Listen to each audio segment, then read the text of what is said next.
Okay, all praise, glory, and honor, most certainly to the Most High God, the faith, our Savior, Him, Isaac, Jacob, peace in the name of Jesus. This is your brother, last year's of the household of faith. Count truly a blessing each and every single time that I can come before you, preach the word of God, and the kind of doesn't like they to do so. Right, brothers and sisters. Right now, I want to deal with a question that I received in email, and it seems like everybody's asking about Enoch. I think they heard some teaching, and then now they got questions, and well, let's read it because the question is Enoch dead? Now, so now when you read about Enoch, let's go to peace to you, brother Willie. It's good to see you there, brother. Let's go to we're gonna go to Genesis, okay, and we're gonna read there, and let's see. Let's go to Genesis, the 5th chapter. Peace to you, brother Isaiah. Good to see you as well. Genesis, the 5th chapter, and verse 21. Genesis 5 and verse 21. It says, and Enoch lived 65 years and begat Methuselah. And Enoch walked with God after he begat Methuselah 300 years and begat sons and daughters. And all the days of Enoch were 365 years. And Enoch walked with God, and he was not, for God took him. Okay, so now the teaching is, see, he took him so that he would escape from the flood. It sounds good, but on the surface, you got a problem. Why he take him, but then Noah found grace and Noah built an ark. Okay, then the earth was flooded, and only Noah and his family, they regenerate the earth's population through those 8 souls. 8 souls were saved. Okay, why not Enoch as well? See, it don't make sense. Let's just read that, because that don't that's the, because again, that's the new, I guess that's the new, I don't even say it's new, but that's the teaching that's being popularized right now amongst some Israelites, that Enoch, that Enoch, he was taken and he was transported somewhere, kind of like Elijah. Now Elijah was like Philip and taken from one place to another. Okay, but now let's go to First Peter, because it wasn't, because that don't make, so he said, I'm gonna destroy a man, but then he gonna save Enoch separately, then gonna take Noah and his family. Noah got to build an ark. No, First Peter real quick. See, when you think about it on the surface, you got to put things together, and you got to read things and understand contextually what's going on. First Peter, the 3rd chapter, and verse 20, it says, with sometime with disobedient, when once the long suffering of God waited in the days of Noah, while the ark was a preparing, wherein few, that is, 8 souls were saved by water. Okay, so it wasn't that he took him, like the teaching, he took him on some mountain somewhere so he could be saved, but then he had Noah build an ark. No, that was something different. Let's go to Hebrews, the 11th chapter. Hebrews, the 11th chapter. And see, people come and read here and say, well, say, when it's talking about Enoch, then it says that, I'm going to just read it. Hebrews, the 11th chapter, because here people get confused. Hebrews, the 11th chapter, in verse 5. Well, verse 1, it says, now faith is the substance of things hoped for, the evidence of things not seen. Then he's going to talk about faith, right? He says, for by the elders obtained a good report. Through faith, we understand that the worlds were framed by the word of God, so that the things which are seen were not made of things which do appear. Then it said, by faith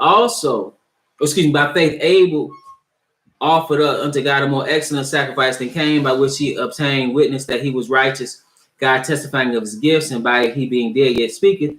Then he said something about faith. Enoch was translated. Okay, it said he was translated that he should not see death, and was not found, because God had translated him. For before his translation, he had this testimony that he pleased God. Peace to you, brother Joseph. Now it says translation. We should understand that translation in the Greek comes from the word meta-if-ami. Okay, meta-if-ami, which means it can mean to transfer, but it also means to change. Okay, So Enoch was changed. But now people will go and say, well, it says these all died in faith, not having received the promises in verse 13. But contextually, let's read it. It said, these all died in faith, not having received the promises, but having seen them afar off, and were persuaded of them, and embraced them, and confessed that they were strangers and pilgrims on the earth. So now, yeah, but one thing about it is, just because it's saying that collectively, that when you keep reading, he died. You know, Abel, Noah, Abraham, Sarah, Isaac, Jacob, Joseph, Moses. Yeah, you keep reading, they died. But that doesn't mean that Enoch died just because he said they all died. I want to give you an example of that, then we're going to come back. Just because you read something in one place, let's go to one of these ones that knew he was just passing through. Let's go to Genesis. Because he understood. When you read about Abraham understood that he was just passing through. Okay?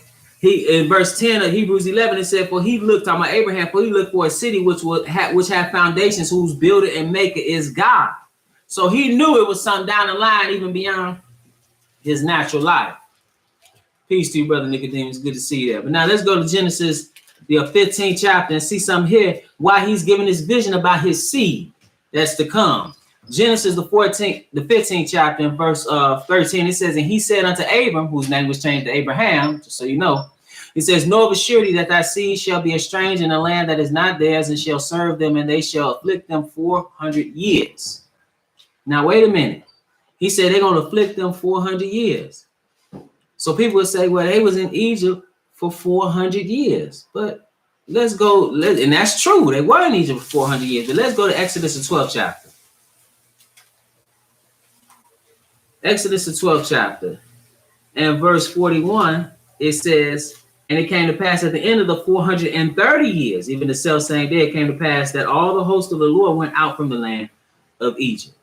Okay, so now understand, 400 years, but they were there 430.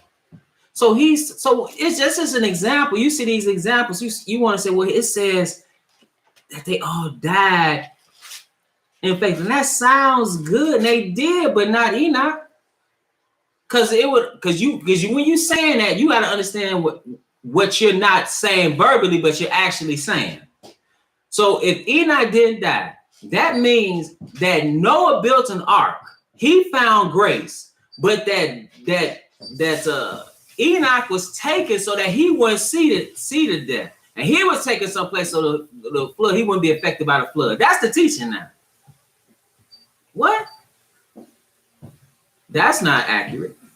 No, he was changed that he should not see death. He was translated. And now let's go to another place. Let's go to 1 Corinthians, the 10th chapter, and see what you should be getting from Enoch's life. Because what Enoch did, it said he walked with God. He was 365 years and walked with God. It was not for God took him. What happened to Enoch could have happened to man had he not sinned. And Enoch is an example. Like many of the men, even some of the women that we read about, or that you will read about in Hebrews, the 11th chapter, it's an example for you. 1 Corinthians, the 10th chapter, and we want to pick it up at verse 11. 1 Corinthians 10 and 11, it says, now all these happened unto them for examples. Okay, an example is an example.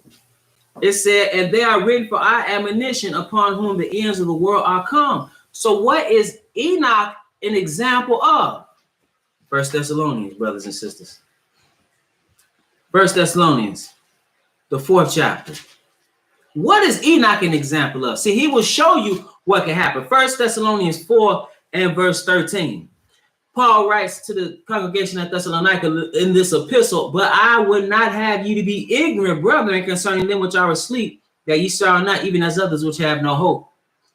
Okay, so now he said, I don't want you to be ignorant about the dead. That's what he means, those who are asleep. He said, for if we believe that Jesus died and rose again, even so them also which sleep in Jesus will God bring with him. So when he returns, there's going to be a resurrection. And those who have died in Christ, following Christ, as believers, they're going to be resurrected. Then he said, for this we say unto you by the word of the Lord, that we which are alive and remain unto the coming of the Lord shall not prevent them which are asleep. Wait a minute.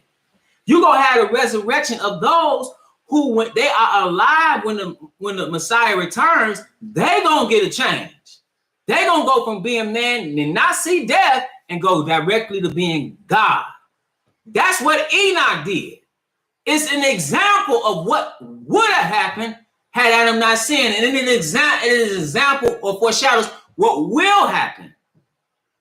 So it said, for this we say unto you by the word of the Lord, that we which are alive and remain until the coming of the Lord shall not prevent them which are asleep. The Lord himself shall descend from heaven with a shout, with the voice of the archangel, with the trump of God, and the dead in Christ shall rise first. So those who have died in Christ shall rise. And then what's going to happen immediately after that? It says, then we which are alive and remain shall be caught up together with them in the clouds to meet the Lord in the air, and so shall we ever be with the Lord. So you're going to go right from being man, not die, and go right to being God. Just like what would have happened had Adam not sinned, just like what happened to Enoch. So look at this thing contextually. Look at the whole context of things. Is Enoch being transported somewhere so he don't have to face the flood? The Bible doesn't say that, but that's being interjected into the Bible. Okay? Then it says he was translated so that he would not see death. And they say, well, translated means to move. It can mean, but it also means to change. And that is an example of what could happen. And it shows you what will happen, or what could have happened, and what will happen when you look at the time of the resurrection of the saints who are alive at the Messiah's return. So with that, brothers and sisters, I want to remind you that we at the Household of Faith, we live stream right here on the Israel Teach YouTube channel, as well as at www.israelteach.org. And that's every Sabbath at 1 p.m. Central Standard Time. And peace to everybody that's listening. If you've been edified through the ministry and would like to leave a donation, you can do so on our website, www.israelteach.org. In addition, there are also we also have a Bible study every Friday night on Zoom. If you look at the description of this video, you will see information on how you can be a part of that. You can come and ask your questions. Thank you, Brother Willie. Like, share, and subscribe. I appreciate you, brother. I appreciate the brother, and I really do. Brothers, good brothers. Brother Willie and Isaiah and Joseph and Brother Nicodemus. I see Mr. Born Again on here quite a bit. I appreciate you, brothers. All praise to the Most High, brother. And Brother C. Miller, it was good to see you there too as well, brother. And with that, again, check out our Bible study at 8 p.m. Central Standard Time on Zoom every Friday night. Again, look at the description of this video, and on our videos, you can see the personal meeting ID. And if you have questions, like I'm answering a question that came through email, you can come in and ask your questions, and they could be answered according to what thus said the Lord. And you could be amongst believers with like minds, and I believe it's a benefit not just to those who are having their questions answered, but it's a benefit for me as well. Just the fellowship with brothers and sisters. Particularly in this time as well, where everything is a little tough right now. But so stay prayed up, stay girded in your faith. It's always my prayer that you will edify. Appreciate you, brothers, as well.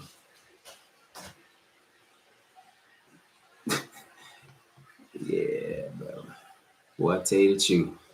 I ain't left yet, so you ain't have to hide for that. You ain't have to you have to wait to the end. And don't just say, people just come up here. That's okay. Let's see.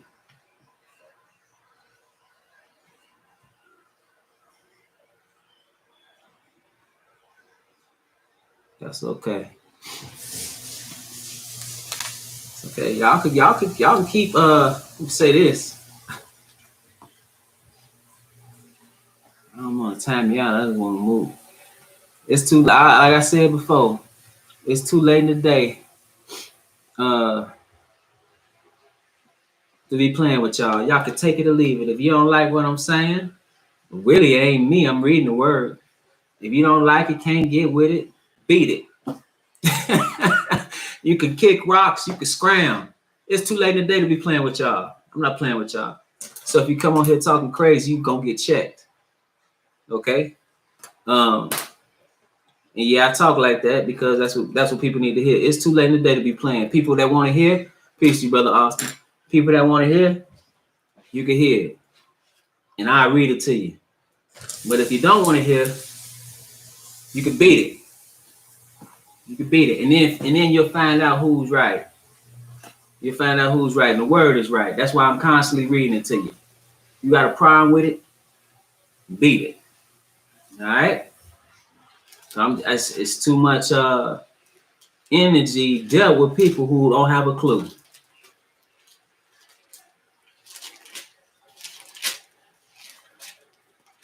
You said, where's the place of safety? Let me ask you this before I answer your question. Have you seen have you taken time to look at any of the videos that I did on the place of safety? Just diverse music, and peace to you. Let me ask you that. Have you looked at any of the videos? It's about 1,600 videos on this channel. Have you looked at any of them videos before I answer the question? No, sir. Okay. I'm gonna answer your question, but let me give you and everybody that's listening some advice. A lot of times, the question that y'all asking have already been answered over and over and over again, particularly on this page. Because these videos don't be necessarily 5 or 10 minutes. But let's go to Revelation, the 12th chapter. I'm going to answer your question. Where's the place of safety?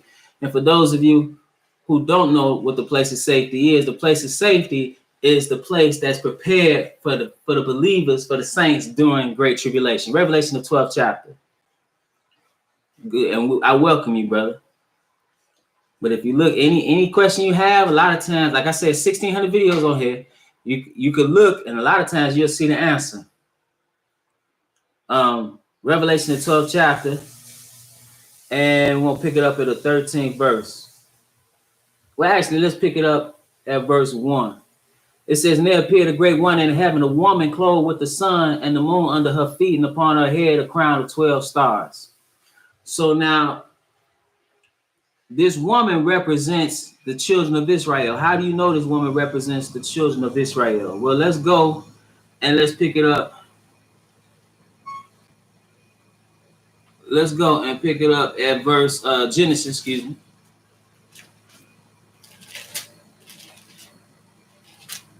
We're going to pick it up in Genesis because who does this woman represent? Okay, Genesis, the 37th chapter. And we want to pick it up at verse 9. Now it's talking about Joseph, and listen to the dream he had. And he dreamed yet another dream and told it to his brethren and said, behold, I have dreamed a dream more. And behold, the sun and the moon and the 11 stars made obeisance to me. So the 11 stars is his brother, the sun and the moon. The sun is his father, and the moon is his mother. And he told it to his father and to his brethren, and his father rebuked him and said unto him, what is this dream that thou hast dreamed? Shall I and thy mother and thy brethren indeed come to bow down ourselves to thee or to the earth? Okay, so that's the nation. That's the genesis of the nation, if you will, right? If you will. That's the 12 sons. Okay, so when it says I saw the sun and the moon under her feet, and upon her head a crown of 12 stars, that's representing the 12 tribes of Israel that make up Israel. Then in verse 4 it says, and this tells you the third part, talking about Satan, and this tells you the third part of the stars of heaven. Then they cast him to the earth, and the dragon stood before the woman, which was ready to be delivered, for to devour her child as soon as it was born. The child is none other than the Messiah. Okay, when you think about what happened with Herod and how he was trying to kill the Messiah when he was born, that was from Satan. Okay, and that's what's being shown you here, spiritually, what was going on. Now, in verse 5, it says that she brought forth a man child who was to rule all nations with a rod of iron. And her child was caught up unto God and to his throne. Now, wait a minute. What does it mean he was born to rule all nations? He was born, when you read about what happened at the Annunciation, I'm just breaking it down to you. At the Annunciation of his birth, it was shown that he was born to be king. Okay, when you read in Luke 1, Gabriel tells Mary In verse 32, he shall be great and shall be called the Son of the Highest. Talking about the one we call Jesus. And the Lord God shall give unto him the throne of his father David. He shall reign over the house of Jacob forever, and of his kingdom there shall be no end. When Pilate asked him, was he a king? He said, well, this end was I born, for this cause came I into the world. So he told him later on, my kingdom is not of this world. If my kingdom were of this world, then when my servants fight, that I should not be delivered up to the Jews. He's talking about the time, not that it's going to be on a different planet. So he says, and her child was caught up unto God and to his throne. You read it in Acts, the first chapter. The first chapter in Acts 1, and they look up and he's ascending. I'm going to just read it real quick, just break it down, because we got to get right into the place of safety. And just so I'm setting the table for you contextually so you understand. Acts 1 and verse 9. And when he had spoken these things, while they beheld, he was taken up, and a cloud received him out of their sight. Okay, and while they looked steadfastly toward heaven, as he went up, behold, two men stood by them in white apparel, which also said, ye men of Galilee, why stand ye gazing up into heaven? This same Jesus, which is taken up from you into heaven, shall so come in like manner as ye have seen him go into heaven. That's why Zechariah tell you he gonna come to the Mount of Olives, because that's where he ascended from. And Psalms tells you he's doing right now. He said, the Lord said unto my Lord, sit thou at my right hand until I make thine enemies thy footstool. He's sitting on the throne of the Father. He tells you in another place, he that overcometh will sit with me on my throne, even as I overcame and sat with my Father in his throne. Jesus' throne is going to be on the earth, headquartered in Jerusalem. The Father's throne is in heaven. Okay, but now, so Revelation, the 12th chapter, and verse 6, because now he's getting to what you talked about, or where you asked the question about the place of safety.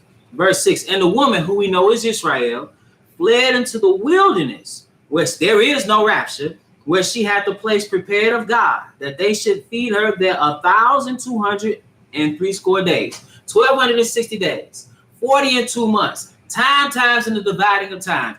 This is what you see about 5 times in the Bible. That's where you see the time frame of the Great Tribulation. It is 3.5 years. It's not 7 years. It's 3.5 years, 1,260 days. Okay, so she has this place in the wilderness. Okay, so now let's make sure we talk about the same time, because it goes on to talk about the archangel Michael fighting against the dragon, who is Satan. Satan being cast to the earth from verses 7 through 12. But then it gets back to this woman in the wilderness during the time of Great Tribulation.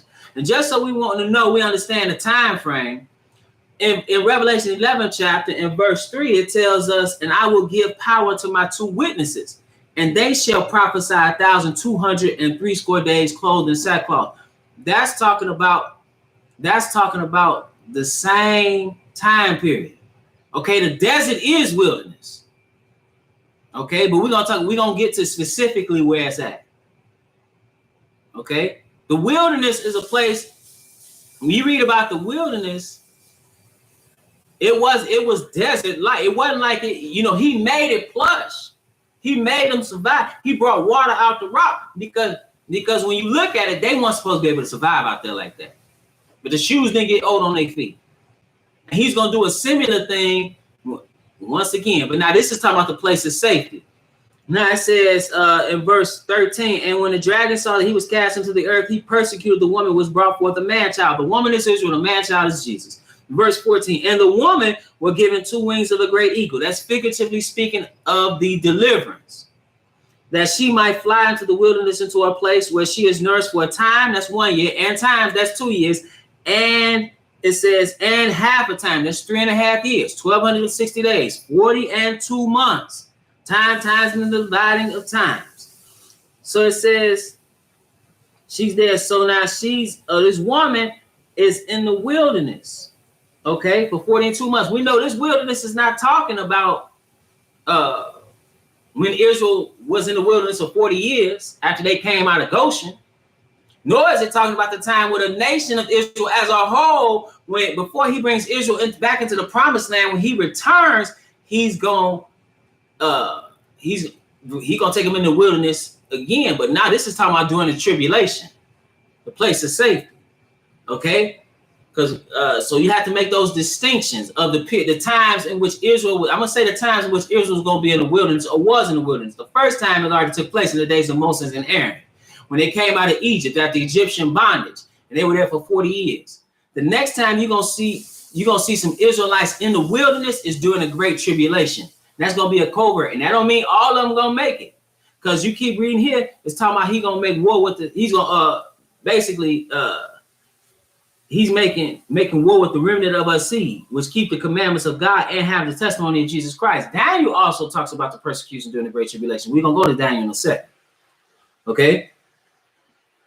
So now you got them in there after they come out of Goshen. The next time is during the Great Tribulation, where you're going to have some Israelites there. And then where they're going to be gathered from the north, south, east, and west. So you read that in Matthew 24. You read it all over the Bible, where he's going to gather them from all nations, all Israelites from all nations, bring them into the wilderness, prepare them to take them into the promised land. Because he made a covenant with his people. But this is talking about the Great Tribulation when they're in the wilderness. Now, let's find out where this is. Let's go to Daniel.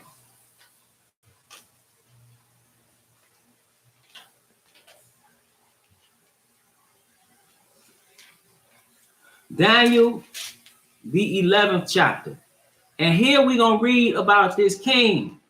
When you read in Daniel, the 11th chapter, me and my brother Austin was talking about this not that long ago.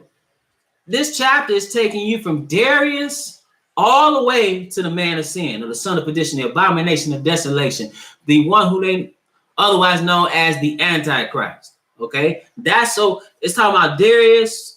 And these leaders, he talks about Antiochus Epiphanes, who foreshadows the abomination of desolation. He started talking about him around verse 21. But then when you get to verse 36, it starts talking about that man of sin. Okay, the son of perdition, the Pope of Rome. Okay, now let's see what's going to happen. Verse 40, and at the time of the end shall the king of the south push at him. And the king of the north shall come against him like a whirlwind, with chariots and with horsemen and with many ships. And he shall enter into the countries and shall overflow and pass over. 41. He shall enter also into the glorious land, and many countries shall be overthrown. But these shall escape out of his hand, even Edom and Moab and the chief of the children of Ammon. I'm going to say that again. He shall enter, I'm in verse 41. He shall, pay attention, he shall enter also into the glorious land, and many countries shall be overthrown. He's going to have great power at this time. But then it says some are going to escape. Who's going to escape? Even Edom and Moab and the chief of the children of Ammon. We're talking geographically here. If you want to take a map and you look at a map and you want to see where Edom, Moab, and Ammon were, it's in present-day Jordan. When you read about them going into the promised land, prior to going to the promised land, when they came into the wilderness, they encountered Edomites, Ammonites, and Moabites. Okay? Now, this is the land that escapes out of the hand of the abomination of desolation, that man of sin, that son of perdition. Edom, Moab, and Ammon, geographically, where's that? That's in present-day Jordan. So that is, from my understanding of what I'm reading, that is what a place of safety, because they are escaping out of his hand. But who doesn't escape? He shall also stretch forth this also upon the countries, and the land of Egypt shall not escape. But he shall have power over the treasures of gold and of silver, and over all the precious things of Egypt. And the Libyans and the Ethiopians shall be at his steps. Okay, so he's going to conquer, but that's one place where there will be safety. Okay, that's why it's referred to as the place of safety. Okay, the wilderness is not just anywhere. Okay, so that's a little breakdown of the place of safety. And again, like I said, a lot of times we can find an answer if we do a little search. If you type in, I'm telling you, I've done that lesson probably I don't know how many times. So that's just, I'm saying that to say, if you got other issues, you could ask a question. Like I said, we got Bible study every Friday at 8 p.m. Central Standard Time on Zoom. You can look at the meeting ID number on this description of this video. But like I was saying, any other question you might have is probably a lesson on it.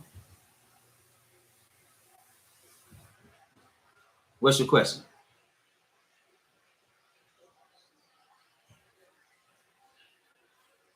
I don't know if that was so the one you had prior one a serious question.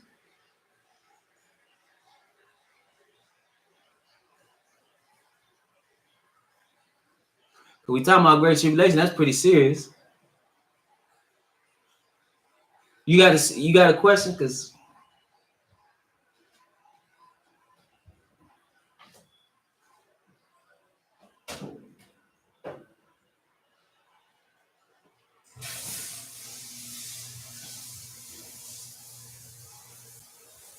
that's a serious question. When you talking about the place of safety, you got people that's gonna be Satan making war. Matter of fact, let me just read some while you doing what you're doing.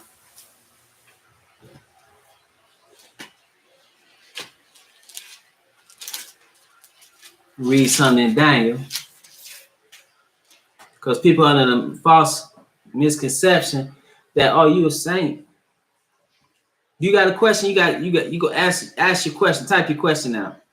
Daniel the 7th chapter. Peace to you, JW.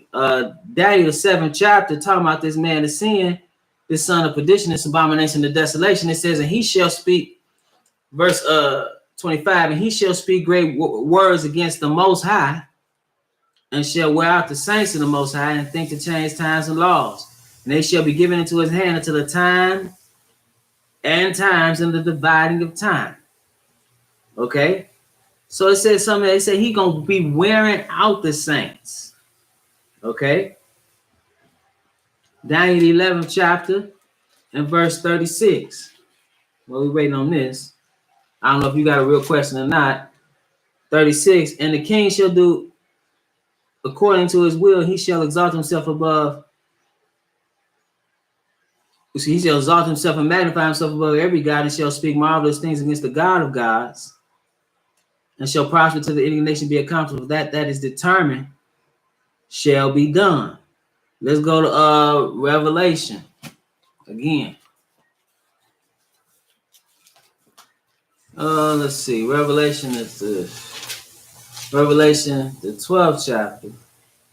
And the dragon, verse 17, and the dragon was wroth with the woman that went to make war with the remnant of her seed of God, of her seed, which keep the commandments of God and have the testimony of Jesus Christ. Okay. And you read in Revelation the 13th chapter what this man gonna do. Okay, so as far as trying to cause many to worship like Nebuchadnezzar did, the statue, you got to be like Hananiah, Mishael, and Azariah. We know our God is able, but if he don't, be it known to thee, O king, we would not worship the gods which thou hast set up, neither the image. And that's how we got to be. Okay, I haven't baptized, and I used to be so well-rounded and prayed up and reading, but I have fallen big time. Sometimes I feel like a reprobate mind. What do I do? I know God don't hear sinners. I have a sex addiction and smoke problem. I'm a confessor, but I'm not changing. Okay, let me read something to you.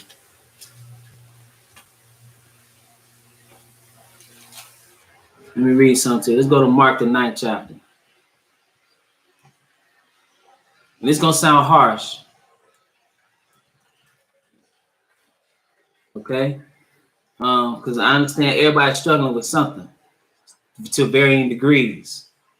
Okay? But quite frankly is this ain't no sugarcoating, this ain't no pussyfooting. You're going to have to determine what you want to do. The question is, do you want to be in the kingdom? Oh, okay. Well, you about to get it. Do you want to be in the kingdom or do you want to be in hell? That's basically, you got to make a decision. This is Mark the 9th chapter and verse 42. Well, okay. Verse 43. Mark 9 and verse 43. And if thy hand offend thee, cut it off. It is better for thee to enter into life maimed than having two hands to go into hell, into the fire that never shall be quenched, where the worm died not and the fire is not quenched. Okay? So he's telling you, whatever's causing you to sin, you have to bring it into subjection. And addiction is not an excuse. I know that sounds harsh. You're like, what do you mean? I got a problem. Yes, you do. You got a problem. And you probably have to get to the deep rooted, what's causing the root of your problem. Because sex addiction is it's an emptiness there. Okay. And people are maybe looking for particular things through sex that they can't find, and then they just feel defiled and dirty as they continue in that illicit sexual behavior.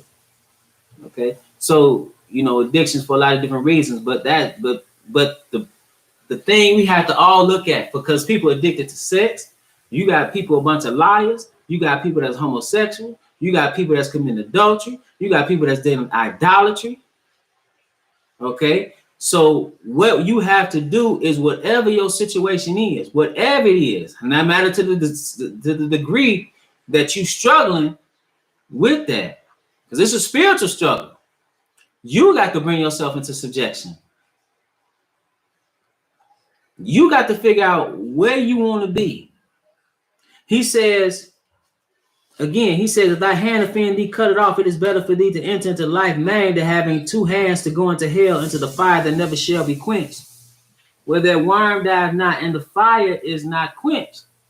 So you got to think, does that brief satisfaction through sexual behavior, or is that more important, or is that worth being cast into the lake of fire? That's the question you have to ask yourself. And that's really how you show what you believe.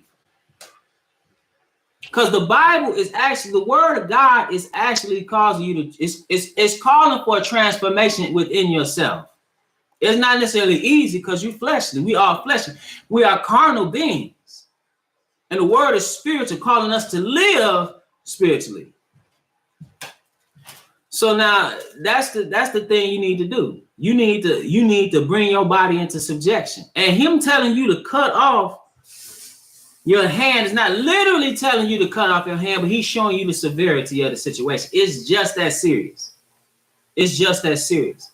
So let's go to Philippians real quick.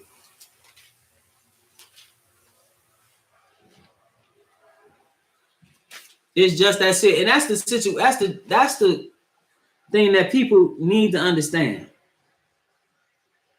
And here, Paul is talking about what he can endure because he has Christ. In Philippians 4:10, he said, "But I rejoice in the Lord greatly that now at the last your care of me hath flourished again, wherein ye were also careful, but ye lacked opportunity. Not that I speak in respect of want, for I have learned in whatsoever state I am in, that I am therewith to be content. I know both how to be abased, I know how to abound. Everywhere and in all things I am instructed both to be full and to be hungry, both to abound and to suffer need." Then he says something, "I can do all things through Christ which strengthen me." So you need to lean on him, and that ain't easy.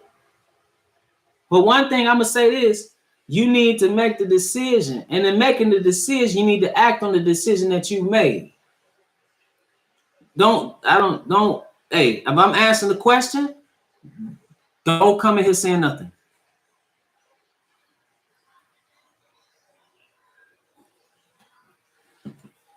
You need to really make that decision, because saying something and then doing it is doing what need to be done is entirely two different things.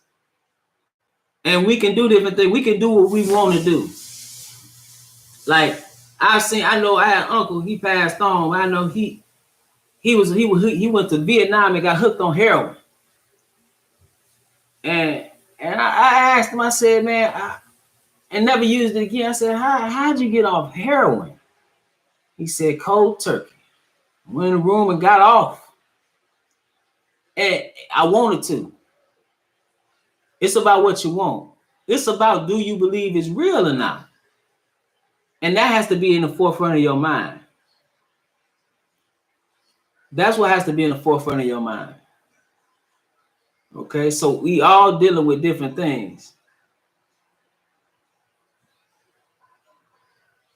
And that's another thing. A lot of times people get in a situation where they feel like they want to give up. Ain't nowhere else to go. And understanding, you saying you're going to give up, if you saying you're going to give up, that's for anybody I'm talking to now. Just understand, you saying, I'm ready to go to hell. Man, you need to brush yourself off. Even if you fail or fall, you need to brush yourself off and just say, I'm going to keep on trying to walk. He's going to have to reject me. You think about what Peter said. And it's not an excuse to just, oh, we fall down and get back up and keep sinning willfully. Nah. But you think about what Peter did. He told Jesus, I'm ready to go with you in the prison and into death. He said, before the cock crow twice, thou shalt deny me thrice. And he denied him. He said, and that was a serious thing. He said, you deny me before men, I deny you before the Father. But when he did it, he went away and wept. He had a sincere sorrowfulness, because even when he did that, even when he was told that, what did the Messiah say? He said, but when thou art converted, strengthen thou brother. And he was converted. Then he went to the people speaking boldly, being imprisoned and persecuted for the gospel's sake. So don't give up. But you actually have to do. You can't just be a hearer of the word and say, yeah, I'm hearing, but not actually implement it. Otherwise, you're like a man that look in the mirror and when you walk away, forget what you look like. It's not doing you any good. It's not doing you any good. So you need to pray. That's what you need to do. You need to be strengthened in your faith. You need to pray to him for strength. And you can do it. That's one thing about it. He ain't told us something we can't do. When you look at instruction, and that's the one thing about it. There is wisdom in the word. If you want to live according to how man is telling us to live today, ain't nothing but confusion and turmoil and tumult and get involved in that. You think about it. You won't be a sex addict in this society today. You're going to mess around and get something you can't get rid of. You're going to mess around and get something that'll kill you. Now you got not only that, you got all this emotional baggage that you giving to people and you taking upon yourself. There's an emptiness there. There's an emptiness there. So you need to really determine what you want to do and start walking that way every day. It ain't like, oh, I'm there yet. It's going to everyday struggle. An everyday struggle. And I would say you need to wash your mind with the word. Because our mind is a cesspool. All the abominable things that are done upon this earth by man were conceived by the seed, which is a thought. And we carry those thoughts out through our bodies. So what does that mean? We need to change our thoughts. You need to govern your thoughts and govern what you're listening to and what you're thinking about. And cast those thoughts out that could either be God, that could be born from your flesh or from that wicked one through the word. That's what you need to do every single day. It ain't gonna be, especially when you're dealing with something. Sometimes when you let stuff get so far, it didn't got so far, and you didn't allow your body and even spiritually again that people don't realize when they don't govern their thoughts, they allow any and everything to be dwelt upon, and then you be like, and you look up and they be crazy. You're like, what's wrong with them? Because you have to govern your thoughts. So when you're having those thoughts that are contrary to the word, first of all, find out what the word is saying. Then you can counter those thoughts with what thus saith the Lord. But that's an everyday struggle. That's an everyday struggle. So you got to determine. It ain't about what you did. It's about what you're doing present. And what you're continually doing. Okay, so that's what you need to do. Let's see.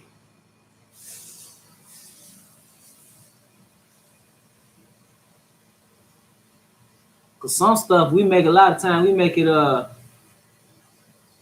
make stuff more complicated than what it is. We be like, I can't do it. No, yeah, you can. Because you be thinking about it. Now this is not me trying to disparage anybody. But I remember I was on my father's house one day, and this man, but let me not say it. I'm gonna let it go. But let me say this. Now, I wasn't talking about my father, by the way. I'm talking about somebody else. As far as like when I said this man, just to clear it up. We were both there, so it witnessed something. I just said, We saw somebody on drugs. It was a big storm, and it was a tree that fell, like a huge part of this tree that fell. And the tree fell, and the man who was on drugs, he had a bike. And that man broke that tree up with his hands and took it away on a bike for some money. He was motivated. Because when we talk about what we can't do, we do it for what we want to do. We'll find out. People go through hell or high water trying to find out how to rob a bank. You will come up with all kinds of schemes and lies, and you'll rent cars and jewelry. You'll do some of everything trying to impress some woman so you can lay down with her. I'm talking in general now. You have women who would do all kinds of things that they can get with some man.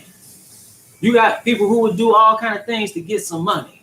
We do what we want, and we'll find a way when it comes to fulfilling the lust of the flesh. When it comes to getting into the kingdom, we can't find no way. We got to find a way when it comes to getting into the kingdom. And ain't no excuses. Ain't no pussyfooting. This ain't Burger King. You can't have it your way. You got to come by the right way. You got to walk that righteous path. It don't matter what you got to deal with. You got to deal with it, and you got to go forward. You can't be standing, especially you men out here. You can't be standing in some corner or fold up. You got to stand up strong like a man and keep walking like a man, a God that wants his salvation. And to the sisters out there, you got to do the same thing.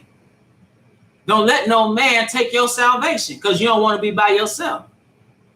You might have to be by yourself. I know you don't want to hear that. You might have to be by yourself. But when you got the Most High, you ain't by yourself. Don't degrade and degenerate yourself to be with somebody that's not worth your time. See, everybody dealing with something. Me and I here, they can't find a way, especially now. They looking at how to make a way for my children. Things are so rough, things so tough. You got to find a way. You got to find a way to do what you need to do. So to the individual, I understand you got to actually walk. You got to actually do it. Otherwise, you're gonna lift your eyes up in hell, and that's what you don't want. Let's see. Every day, and with that, brothers and sisters, I'm gonna get off here now. And again, JW, like I said, when I'm asking a question like this, especially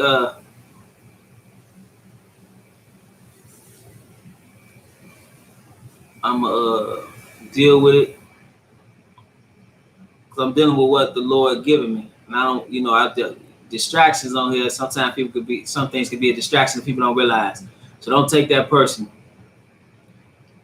And with that, brothers and sisters, it's always my prayer that you will edify.